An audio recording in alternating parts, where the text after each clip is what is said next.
Hi friends, welcome to Lakshmi కథల హరివిల్లు. మనం ఇప్పుడు యండమూరి వీరేంద్రనాథ్ గారిచే రచింపబడిన రాక్షసుడు అనే నవల చెప్పుకుంటున్నాం కదండి. ఆలస్యం చేయకుండా నెక్స్ట్ పార్ట్లోకి వెళ్దామండి. ప్రపంచంలోకి రాగానే జీవితంలో ఆ శిశువు యుద్ధం మొదలైంది. గట్టిగా ఏడవడం ద్వారా ముక్కుకున్న అడ్డు తొలగించుకుంది. అంత ఎత్తు నుంచి పడ్డ కింద ఎంగిలి ఆకులుండడం వల్ల దెబ్బ తగలలేదు. కుడికాలు మోకాలి క్రింద చీరుకుపోయిందంతే. క్రిస్మస్ రోజులవి. చలి దట్టంగా పేరుకుని ఉంది. పైన ఏ ఆచ్ఛాదనా లేకుండా 10 నిమిషాలు అలాగే పడి ఉంది ఆ శిశువు. ఆ తరువాత వచ్చిందో కుక్క. రక్తం అంటుకుని ఉన్న మాంసం ముద్దలాంటి ఆ శరీరాన్ని చూసి చొంగలు కారుస్తూ దగ్గరకు చేరింది. పళ్లతో పట్టుకోబోతూ ఉంటే ఆ శరీరం కొద్దిగా కదిలింది. దాంతో బెదిరి వెనక్కు తప్పుకొని పరీక్షగా చూసింది. మళ్ళీ ఆ ముద్ద కదలకపోవడంతో ధైర్యం తెచ్చుకుని మూతి ముందుకు చాపి ఆ వంటిని స్పృశించింది. దాంతో మళ్ళీ కదిలింది ఆ శరీరం. ఇలా 10 నిమిషాల పాటు కుక్కకి ఆ పసికందుకి మధ్య యుద్ధం జరిగింది. ఒరేయ్, ఇటు సూడ్రా, సూత్తన్నా, 2 రోజుల బిడ్డకి పిడికిళ్ళు తెరుసుకోవడం ఏమిట్రా? కొందరికి అట్టాగే తెరుసుకుంటాయిలేరా. కానీ మళ్ళీ ఇద్దరూ పాట మొదలెట్టారు. ఇప్పుడే పుట్టిన బిడ్డ బాబు, పేగు కూడా ఎండలేదు బాబు. సాయంత్రం అయ్యేసరికి డబ్బులు కూడా బాగా రాలినాయి. రోజు వయసున్న పసిబిడ్డ రోజంతా ఎండలో చెట్టు నీడ ఉంది కాస్త వడగాల్పులో ప్రొద్దున్నుంచి సాయంత్రం వరకు ఉండేసరికి షోసొచ్చి సొమ్మసిల్లింది. పొద్దున్ని బాగా ఏడ్చాడు, ఇప్పుడు ఏడవటం లేదేరా? చిన్నపిల్లలు ఎంతసేపు ఏడుత్తారా? బలం యాడుంటది? అప్పుడే పుట్టిన పిల్ల అని మనం చెప్తున్నప్పుడు పిల్లాడు ఏడుస్తూ ఉంటే మరిన్ని డబ్బులు బాగా రాల్తాయి. ఇట శవంలా పడుకుంటే ఎవడూ పైసా ఏడు అన్నట్టు మనం పొద్దున్నుంచి ఈడికి గుక్కెడు పాలు కూడా పోయలేదురా.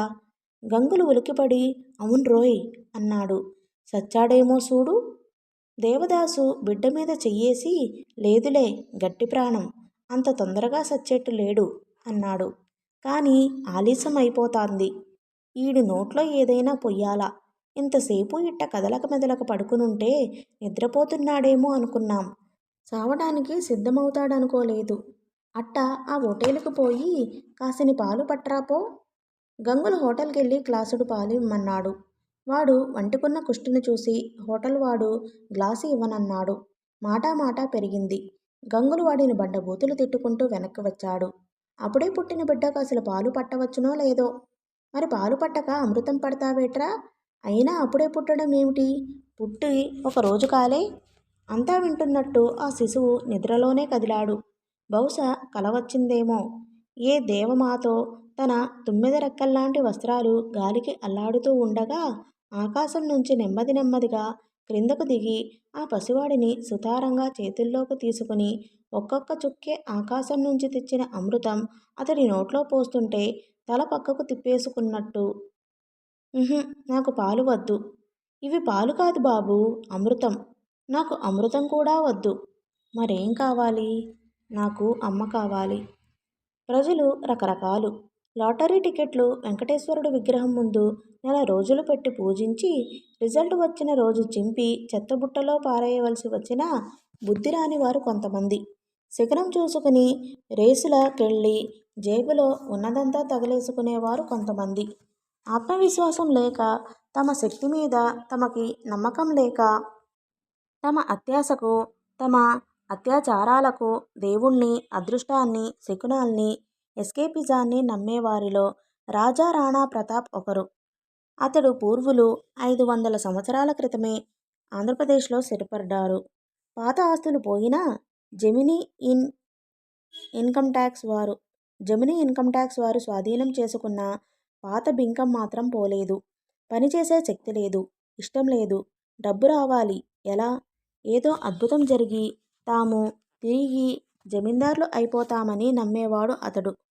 ఇంకా కాస్తో కూస్తో డబ్బు ఉంది కాబట్టి చుట్టూ కొంతమంది మందిమాగదులు చేరారు. భట్రాజులు చేరారు. రాజావారి చుట్టూ చేరి పొద్దున్నుంచి సాయంత్రం వరకు ఆయన్ని పొగడటం వారి అలవాటు. అలా రాజావారికి దగ్గరైన వారిలో సోమశేఖరం ఒకరు. రాజకీయ నాయకుడిలా నాటుసారా స్టేజ్ నుంచి స్కాచ్ విస్కీ వరకు వచ్చినవాడు సోమశేఖరం.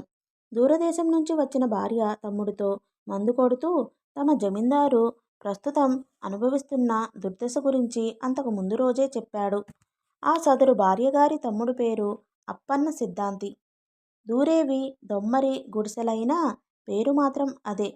ప్రజల పల్స్ తెలుసుకున్నాడు కాబట్టి దైవజ సిద్ధాంతి అని పేరు మార్చుకున్నాడు.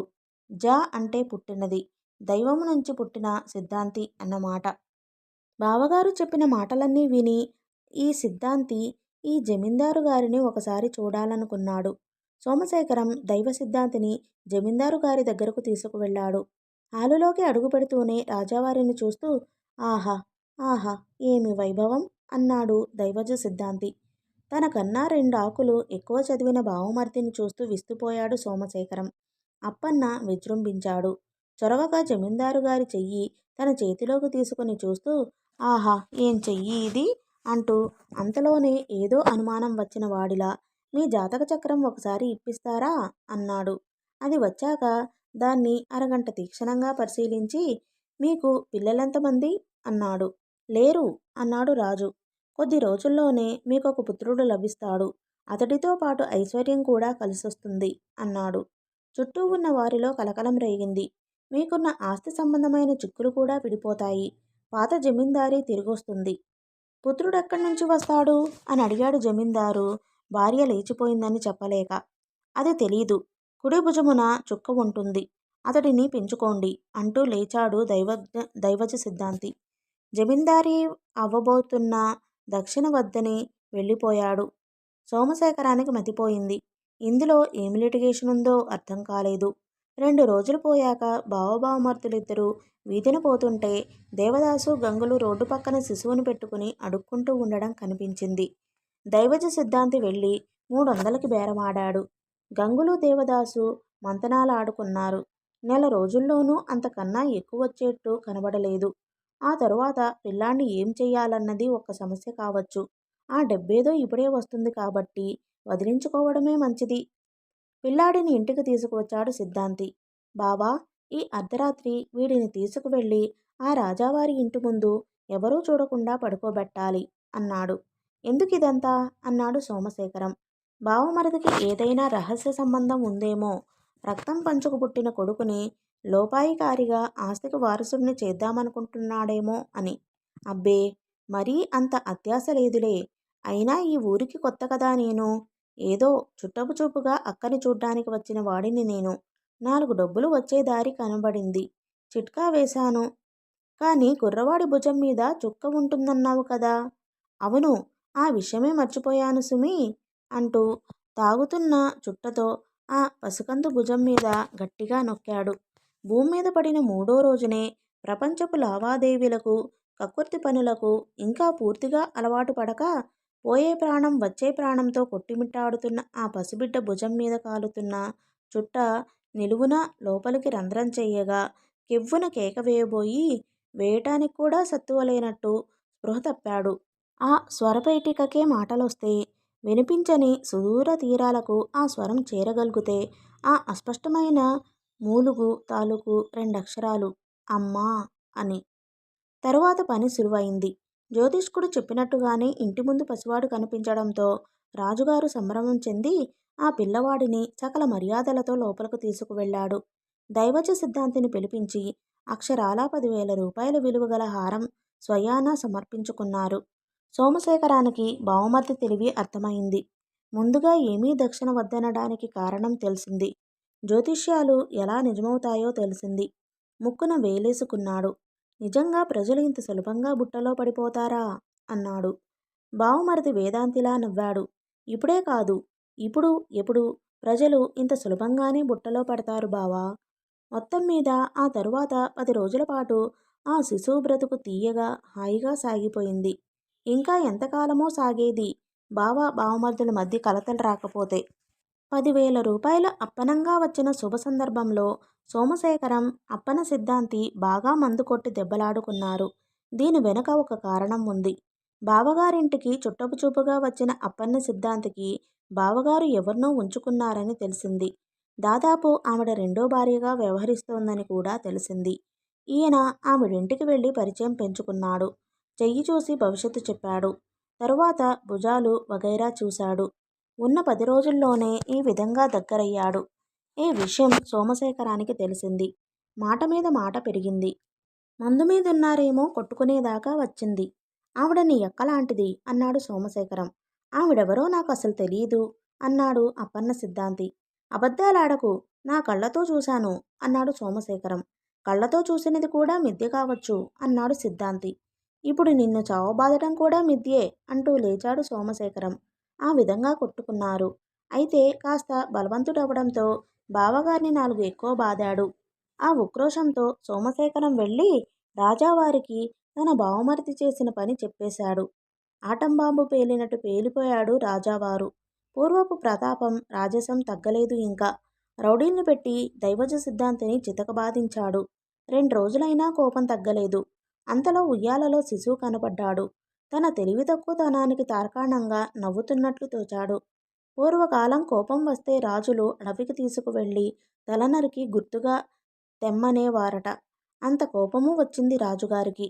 వీణ్ణి తీసుకువెళ్ళి పెంటకుప్ప మీద పడేయండ్రా అని ఆజ్ఞాపించాడు. పూర్వకాలం అడవికి తీసుకువెళ్ళిన సైనికుడికి ఆఖరి మినిట్లో కనికరం కలిగి పిల్లల్ని ఇంటికి తీసుకువెళ్ళి పెంచి రాజాగారికి మరేదో రక్తం గుర్తుగా చూపేవారట. ఈ రాజాగారి సేవకులకి అలాంటి కనికరం ఏదీ లేదు. తీసుకువెళ్ళి పెంటదిబ్బ మీద పారేశారు. తమకు జరిగిన అవమానానికి ఒక గుర్తుగా అసహ్యంతో దూరంగా విసిరారు. ఎవరో ఆడుకున్న ఆటలో పావై ఎవరో క్రోధానికో అకారణమైన చదరంగపు 3వ గడిలో పడిన ఆ పసికందు మళ్లీ పెంటకుప్ప మీదకే చేరాడు. భుజం మీద మాయని గాయంతో, కడుపులో ఆకలితో, వంటి చుట్టూ చలితో ఆ రాత్రంతా వణుకుతూ మనసులోనే అనుకున్నాడా అమ్మా అమ్మా అని. లేక గర్భంలో ఉన్న వెచ్చదనం మరికొంతకాలం వరకు కేవలం తల్లి పొత్తిళ్లలోనే దొరుకుతుందని, అది తనకిక లభ్యమయ్యే అవకాశం లేదని మౌనంగా నిశ్చలంగా ఉండిపోయాడా? ముందు చూపుడు వేలితో జబ్బల్ని నొక్కి కండరాలు బలం పరిశీలించాడు. తరువాత కాళ్ల చురుకుదనం చూశాడు. సెకండ్ హ్యాండ్ వాహనం కొనుక్కునేటప్పుడు ఒక్కొక్క విభాగము పరీక్షించినట్టు అతడి కాళ్ళని చేతుల్ని పరీక్షించాక పరుగెత్తరా అన్నాడు రంగడు. ఆ 5 ఏళ్ల కుర్రాడికి రంగడి మాటలు అర్థం కాలేదు. వెనక నుంచి తాపు వచ్చి తగిలింది. ముందుకు తూలి పరిగెత్తటం ప్రారంభించాడు. 100 గజాలు పరిగెత్తాక ఇక చాల్లే అని వినిపించింది వెనక నుంచి. ఆగి వెనక్కొచ్చాడు. గెంతు గెంతు బే. కుర్రవాడు భయపడుతూనే ఇట్నుంచి అటు గెంతాడు. మొగ్గెయ్యి. కుర్రాడు మొగ్గేశాడు. రంగడు సంతృప్తి పడ్డట్టే కనిపించాడు. పక్కనున్న వాడి వైపు తిరిగి ఎంత కావాల్రా అని అడిగాడు. మీ ఇష్టం బాబయ్యా. రంగడు జేబులోంచి 100 రూపాయల నోటు తీసిస్తూ తీసుకో అన్నాడు. పక్కనున్నవాడు దిగ్భ్రాంతితో 100 అన్నాడు. రంగడి కళ్ళు ఎర్రబడ్డాయి. ఈడు నీ కుర్రాడట్రా లేక ఈడు నీ కొడుకా? కా కాదు బాబు, పెంటకుప్ప మీద దొరికినోడేగా. అవును, మరి పెంటకుప్ప మీద దొరికినోడికి అప్పనంగా 100 వస్తుంటే మొగం అట్టా పెట్టావేందిరా? 5 ఏళ్ల నుంచి పెంచుతున్నా బాబు. మోళీ కట్టడం నేర్పినా, తాడు మీద నడవడం నేర్పినా, కర్రలతో పాకడం నేర్పినా. అందుకే కదూ నీ దగ్గరకొచ్చింది. ఇట్టాటోడే నాకు కావలసింది. మోళీవాడు ఏదో అనబోయి రంగడి కళ్ళలో ఎరుపు చూసి ఏమీ అనలేక 100 తీసుకున్నాడు. అవును మరి, ఆ ఊరి రౌడీని కాదని ఏ పేటలోనూ మోళీ కట్టలేడు. రంగడు ఆ కుర్రవాడిని తీసుకుని 10 అడుగులు వేసి అన్నట్టు ఈడి పేరేట్రా? అతడికి పేరు లేదండి, మీ ఇష్టం వచ్చిన పేరుతో పిలవచ్చు. దూరం నుంచి మోళీవాడి మాటలు వినిపించాయి. అక్కడ్నుంచి ఆ కుర్రవాడి కష్టాలు ప్రారంభమయ్యాయి. అంటే అంతకుముందు లేవని కాదు, కానీ పోల్చి చూస్తే మోళీవాడు రంగడంత కర్కోటకుడు కాదు. రంగడలా కాదు, ఆ కుర్రవాడిని కేవలం ఒక ఆటబొమ్మలా చూడసాగాడు. డబ్బులు సంపాదించబోయే బొమ్మ. 6 నెలలు ట్రైనింగ్ ఇచ్చాడు. మోళీ చేసే విద్య కన్నా 100 రెట్లు భయంకరంగా ఉండేది ఆ ట్రైనింగ్. మోచేతి చిప్పలు లేచిపోయేవి. మోకాళ్ళైతే రాళ్లే అయ్యాయి. గంటల తరబడి ఒకటే ప్రాక్టీసు.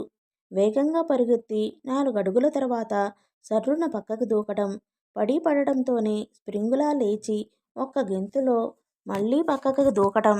ఈ 2 దూకడాలకి మధ్యలో నీళ్లు మీద పోసుకోవడం. అసలు ఇదంతా దేనికో ఆ కుర్రవాడికి అర్థమయ్యేది కాదు. కానీ రంగడు పక్కనే ఉండేవాడు. ఏ మాత్రం కాస్త తేలిగ్గా చేసినా బెల్టుతో తాట వలిచేసేవాడు. వీపు మీద వాతలు తేలేవి. రాత్రంతా బాధతో పొర్లేవాడు. ఆ ఇంట్లో ఇద్దరే, రంగడు, వాడు, అంతే. రంగడు చీకటి పడేసరికి మందు బిగించి పడుకునేవాడు. ఆ పాకలో అర్ధరాత్రి వేళ ఆ 6 ఏళ్ల కుర్రవాడు నిద్రపట్టక అటూ ఇటూ పొర్లేవాడు. బోర్లా పడుకుంటే పొట్టమీద బెల్టు దెబ్బలు, వెలికిలా పడుకుంటే వీపు మీద బొబ్బలు మంట పుట్టేవి. మోకాళ్ళ మీద కూర్చుని రాత్రంతా ఏడ్చేవాడు. పొద్దున్నకి మళ్ళీ మామూలే. రంగడు లేవగానే ప్రాక్టీస్ మొదలయ్యేది. ఈ వయసులోనే ఈ కుర్రవాడు ప్రేమ, ఆప్యాయతలాంటివి పదాలని తన జీవితంలో నుంచి పూర్తిగా చెరిపేసుకున్నాడు. అసలు మాట్లాడడానికి ఎవరూ ఉండేవారు కాదు. చీకటి జీవితపు ఒంటరితనపు నిశ్శబ్దంలో ఒక్కడే వెక్కిళ్ళు తోడుగా కాలం గడిపేవాడు. మిగతా కుర్రవాళ్ళు చక్కటి బట్టలేసుకుని, ఇంట్లో కట్టించిన టిఫిన్ ప్యాకెట్ పట్టుకుని టాటా చెబుతూ స్కూలుకి వెళుతుంటే అతడు కళ్ళప్పగించి చూసేవాడు. పిల్లల్ని కాదు, చెయ్యి ఊపే ఆ పిల్లల తల్లుల్ని. అప్పుడే ఆ కుర్రవాడిలో ఒక మార్పు క్రమక్రమంగా రాసాగింది. కోపం, నవ్వు, ఆనందం, ఏడుపు లాంటి భావాలకి అతీతమవడం. ఏ స్థితిలో అయినా నిర్వికారంగా ఉండేవాడు ఆ కుర్రవాడు. ఒక మరబొమ్మలాగా రంగడు చెప్పే పని చేసేవాడు. అతడితో ఎవరూ మాట్లాడేవారు కాదు కాబట్టి, అతడిని అంతగా పరిశీలించే అవసరం ఎవరికీ కలగలేదు కాబట్టి ఈ విషయం బయటపడలేదు. చివరికి ఎదురుచూసిన రోజు రానే వచ్చింది. కుర్రవాడిని రోడ్డు మీదకు తీసుకువెళుతూ ఆఖరి పాఠం చెప్పాడు రంగడు. నిజం దెబ్బ తగిలినా, అబద్ధం దెబ్బ తగిలినా అట్టాగే పడుండాలి. అర్థమైందా? మిగతాదంతా నేను చూసుకుంటాను. కుర్రవాడికి అర్థం కాలేదు. అయినా ఆ విషయం చెప్పలేదు. రంగడు ఈసారి చేతిలో ఎర్రరంగు పోశాడు. నీళ్లు పోసుకోవడం ప్రాక్టీసు ఎందుకో అప్పుడు కాస్త అర్థమైంది. రెడీయా? కుర్రాడు తలూపాడు. తొందరగానే తేరిపోవచ్చు, లేదా పెద్ద గొడవ అవ్వచ్చు. ఏదేమైనా అంతసేపు కదలకుండా పడుకోవాలి. తెలిసిందా? కుర్రాడు మళ్ళీ తలూపాడు. ఇంతలో దూరంగా కారు వస్తూ కనబడింది. కుర్రవాడి భుజం మీద రంగడి చేయి బీగిసింది. కారు వేగంగా వస్తుంది. ఊరి బయట పొలిమేరవటం చేత వేగంగా వస్తూ ఉంటాయి వాహనాలు. అక్కడ మలుపు ఉండడం వల్ల కాస్త స్లో అవుతాయి. సరిగ్గా ఆ ప్రదేశాన్ని ఎన్నుకున్నాడు రంగడు. కారు దగ్గరయింది. తెల్లరంగు ఫియట్ కారు. అన్నాడు రంగడు. కారు మరింత దగ్గరికి రాగానే కుర్రవాడు రోడ్డుకు అడ్డంగా దూకాడు. కీచుమన్న శబ్దం కాస్త ఆలస్యంగా వచ్చింది. అయినా అంతకన్నా వేగంగా అటువైపుకు దూకేశాడు కుర్రవాడు. దూకుతూ మధ్యలో చేతిలో ఉన్న ఎర్రరంగు కాలుమీద పోసుకున్నాడు. అన్నీ క్షణాల్లో జరిగిపోయినాయి. ఎన్నో దినాల కఠోరమైన పరిశ్రమ ఉంటే తప్ప అంత వేగం పడడంలో మెలకువ సాధ్యం కాదు. కారు నడుపుతూ ఉన్నది ఒక అమ్మాయి. ఆమె భర్త పక్కన కూర్చుని ఉన్నాడు. ఆమెకి బహుశా డ్రైవింగ్ లైసెన్స్ లేదనుకుంటా. ఊరు బయట కాబట్టి భర్త స్టీరింగ్ ఇచ్చి ఉంటాడు. ఆమె వణికిపోతూ ఉంది. మరి అంత అధ్వాన్నం కాకపోయినా భర్త పరిస్థితి కూడా దాదాపు అలాగే ఉంది. రంగడు రంగంలోకి దిగాడు. నలుగురూ పోగయ్యారు. దాదాపు అరగంట వాగ్వివాదం జరిగిన తర్వాత 1000 రూపాయలకి బేరం సెటిల్ చేశాడు. ఆ సొమ్ము సమర్పించుకుని బ్రతికి జీవుడా అంటూ వెళ్లారు ఆ దంపతులు. అంతసేపు అలాగే పడి ఉన్నాడు ఆ కుర్రవాడు. కారు వెళ్ళిపోయాక వాడిని లేపాడు రంగడు. ఆ రోజు చాలా ఆనందంగా ఉన్నాడు. ఫూటుగా సారా బిగించేశాడు. మంచి మూడ్లో ఉండబట్టి కుర్రవాడి చేతిలో 10 పైసలు పెట్టి ఏమైనా కొనుక్కోరా అన్నాడు. చాలా రోజులు ఇలా గడిచాయి. రంగడి ఆదాయం బాగానే ఉంది. బాగానే ఏం కర్మ, ఊహించిన దానికన్నా 10 రెట్లు ఎక్కువే ఉంది. కుర్రాడు కూడా దీనికి అలవాటు పడ్డాడు. రోడ్డు పక్కన అలాగే కదలకుండా పడుకుని జరిగే తంతు చూస్తూ ఉండేవాడు. ఉన్నట్టుండి ఊహించని పరిస్థితుల్లో ఇరుక్కుంటే మనుషులు ఎలా బెదిరిపోతారో, మొహం మీద వెలుసులా వేసుకున్న గాంభీర్యపు ముసుగు పెళ్ళున విరిగిపోయి అసలు రూపం ఎలా బయటపడుతుందో ప్రత్యక్షంగా గమనించేవాడు. బాగా ధైర్యవంతుల్లాగా కనబడేవారు, రౌడీలా ఉన్నవారు కూడా ఆ సమయంలో షాకులోకి వెళ్ళిపోయేవారు. కొంతమందైతే ఏడ్చేసేవారు. మనుషుల్ని అంత చిన్న వయసులోనే గమనించడం నేర్చుకున్న ఆ కుర్రవాడికి అప్పుడే మనుషుల బలహీనతలు అర్థమయ్యాయి. అంతేకాదు, మనుషుల్లో కేవలం 100కి 1 ధైర్యవంతులు ఉంటారు. పరిస్థితులు ఎంత ఎదురు తిరిగినా, ప్రపంచం వ్యతిరేకమైనా, కష్టాలన్నీ ఒక్కసారిగా ముంచుకు వచ్చినా బెదరకుండా ఉండగలిగే వాళ్ళు. అంత ప్రపంచము ఆ కుర్రవాడికి ఆ రోడ్డు మీద ఆ క్షణం కనబడేది.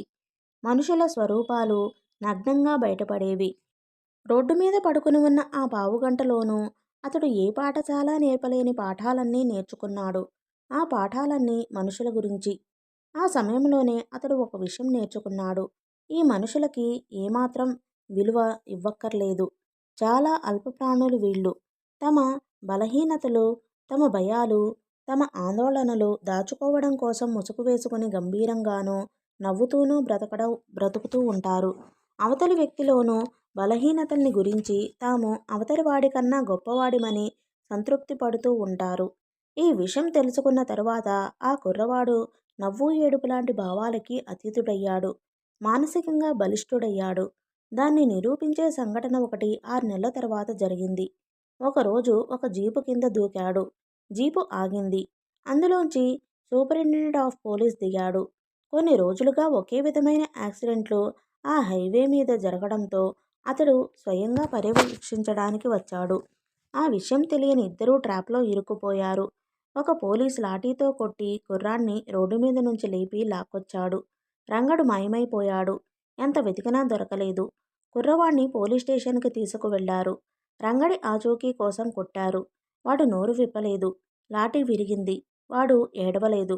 3 రోజుల తరువాత ఇంకేం చెయ్యలేక శవంలా ఉన్న వాడిని బయటకు వదిలేశారు.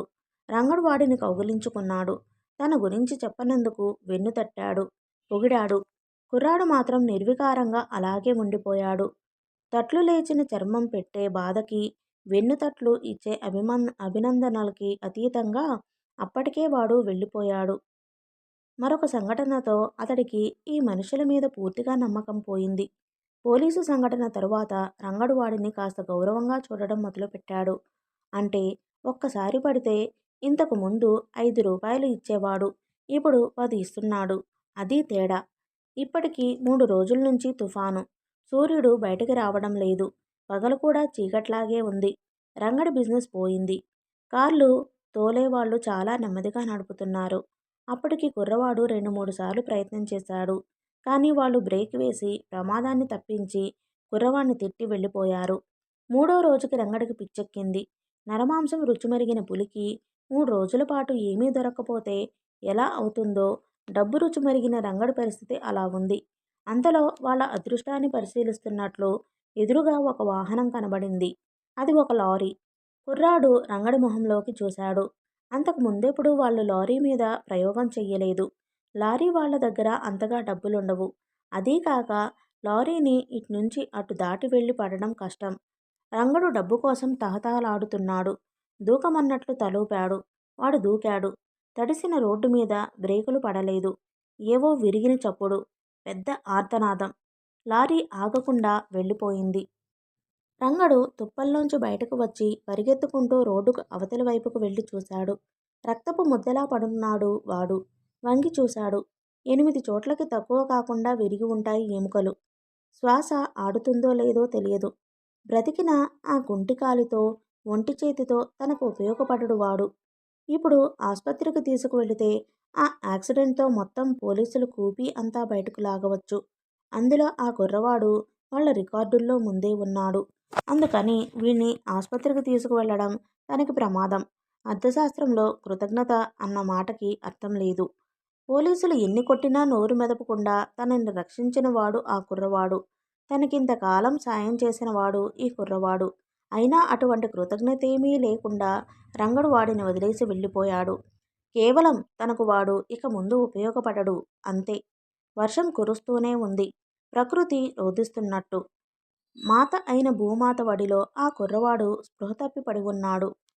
మల్టిపుల్ ఫ్రాక్చర్స్తో తడిసిన రక్తం వంటిమీద నుంచి ప్రవహిస్తుండగా అలా రోడ్డు పక్క అర్ధరాత్రి. రోడ్డు మీద వాహనాలు తిరుగుతూనే ఉన్నాయి. డొంకలో జీవచ్ఛవంలా పడి ఉన్న ఆ కుర్రవాడిని ఎవరూ పట్టించుకోలేదు. కొన్ని గంటల తరువాత వర్షం పూర్తిగా ఆగాక చూశారెవరో. కారెందుకో ఆపి ఆ వెలుతురులో రోడ్డు పక్క రక్తాన్ని గుర్తించి భయంతో కారు స్టార్ట్ చేసి వెళ్ళిపోయారు. ఊళ్ళోకెళ్ళాక పోలీస్ స్టేషన్కి ఫోన్ చేసి రోడ్డు పక్క ఏదో శవం ఉందని చెప్పారు. ఆనవాయితీగా 2-3 గంటలు ఆలస్యంగా పోలీసులు వెళ్ళేసరికి కొస ప్రాణంతో పడి ఉన్నాడు కుర్రవాడు. వాళ్ళు తీసుకువచ్చి ఆస్పత్రిలో పడేశారు. బతుక్కి చావుకి మధ్య ఊగిసలాడుతూ అతడు 5 రోజుల పాటు పోరాటం సాగించాడు. దాదాపు 4 నెలల తరువాత ఆస్పత్రి నుంచి డిశ్చార్జ్ అయ్యాడు. భయంకరమైన 4 నెలలు. అక్కడున్న అందరూ డబ్బు కోసం పీడించేవారే. అతడి దగ్గర అది లేదని తెలుసుకున్నాక వాళ్ళు ట్రాక్షన్లో ఉన్న కాలుని కూడా సరిచేయడం మానేశారు. దుర్భరమైన నరకం. అంతకన్నా నరకం మానసికమైనది. ఆ మాటకొస్తే ఆ నరకమే ఎక్కువ బాధ పెట్టేది, భయపెట్టేది. అది ఒంటరితనం. సాయంత్రం అయ్యేసరికి ప్రతి రోగి కోసమూ ఎవరో ఒకరు వచ్చేవారు. పక్కన కూర్చునేవారు. బత్తాయి తొనలు వలిచి పెట్టేవారు. కబుర్లు చెప్పేవారు. అతడు మాత్రం పైకప్పుకేసి చూస్తూ అలాగే ఉండిపోయేవాడు. ఎన్నో సాయంత్రాలు అలా నిశ్శబ్దంగా మౌనంగా గడిచేవి. బాల్యంలో మనిషి మనస్తత్వం మట్టిముద్దల్లాంటిది. ఆ కాలంలో అది ఏ రూపంలో మార్పు చెందితే మరి జీవితమంతా అలానే ఉండిపోతుంది. అతడి విషయంలో అదే జరిగింది. ఆ ఆలోచనలతోనే అతడు ఆస్పత్రి నుంచి బయటపడ్డాడు. అతడికిప్పుడు ఒకటే కోరిక, తన వాళ్ళెవరో తెలుసుకోవాలని. ఏ తల్లి తనని కని ఈ భూమి మీదకు తీసుకువచ్చింది? తనెందుకు అనాథ అయ్యాడు? పసికందప్పుడే తననెవరైనా ఎత్తుకొచ్చి తల్లికి దూరం చేశారా? ఆ భావం రాగానే అతడు విలవిలలాడిపోయేవాడు. అతడి గురించి కాదు, అతడి బాధ. తల్లిదండ్రుల గురించి. ముఖ్యంగా తల్లి గురించి. ఎక్కడున్నదో తన తల్లి? తను తప్పిపోయినందుకు ఎంత రోదిస్తున్నదో? తను కలుసుకోగలిగితే, అమ్మా అని పిలవగలిగితే, ఆ కళ్ళల్లో ప్రజ్వరిల్లే ఆనందాన్ని, మెరిసే మెరుపుని క్షణకాలం పాటు పట్టుకోవడానికైనా తన తల్లిని కలుసుకోవాలని అతడు ఉవ్విళ్ళూరాడు. ఇంతకాలం అనుభవించిన బాధల్ని మర్చిపోవడానికి ఆ తల్లి ఒడిలో సేద తీర్చుకోవాలి. ఓకే ఫ్రెండ్స్, ఈ పార్ట్ని ఇంతటితో ముగిస్తున్నానండి. ఈ నవల కానీ మీకు నచ్చినట్లయితే లైక్ చేసి మీ ఫ్రెండ్స్కి, ఫ్యామిలీ మెంబర్స్కి షేర్ చేయండి. అలాగే నా ఛానల్ని సబ్స్క్రైబ్ చేసుకుని నేను వీడియో పెట్టగానే మీకు నోటిఫికేషన్ రావడానికి పక్కనున్న బెల్ ఐకాన్ క్లిక్ చేయండి. Thank you.